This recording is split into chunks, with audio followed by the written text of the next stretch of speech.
So this is another average atomic mass calculation problem, but now we have to find the isotopic mass of one of the isotopes. Okay, so we're gonna write down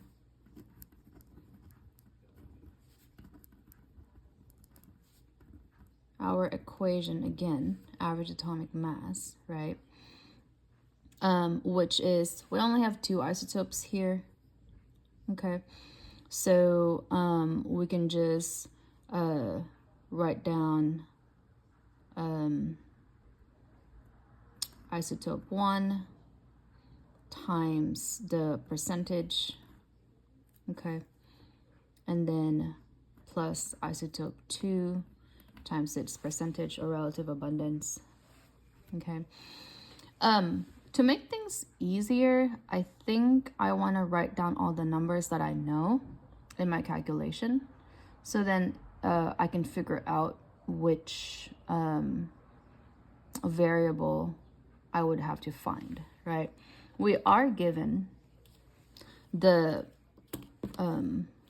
average atomic mass, which is 107.868. Okay. We have the mass and the relative abundance of one of the isotopes. Okay. So then I can write that down as well, 106.905, and then the abundance, right? Remember, it has to be in decimal, so I'm going to move this 2 places to the left, 0.51839. For the next one, I don't have the mass or the percent, right? They're never going to give you anything that you can't solve. So they're also not going to give you two unknowns, right? We should be able to figure out the percentage of the other isotope because we are given the percentage of one of them, and there's only two, right? So meaning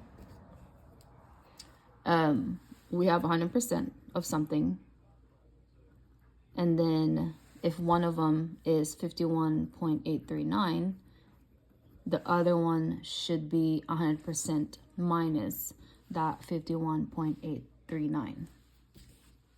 Okay, in this case, it's 48.161%, right?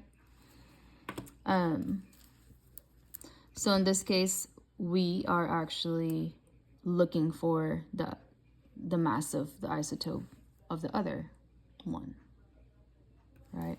Which makes sense. So, and then we have to convert that to decimal, 0.48161. Okay, great. I'm going to multiply anything that I can multiply at this point. Let me write this one down again.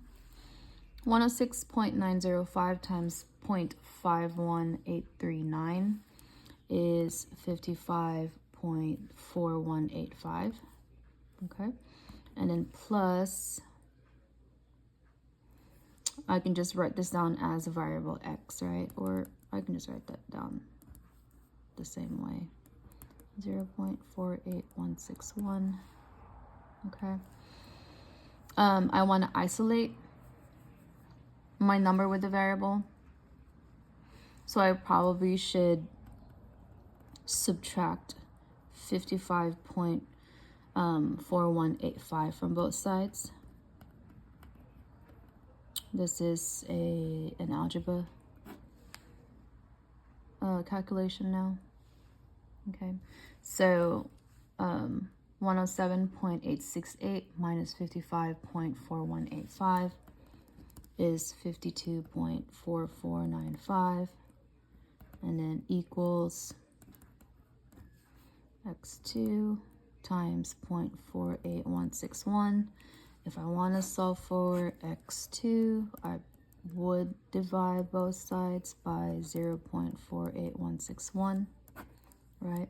So now my x2 should be around 108.90, okay, which would be D.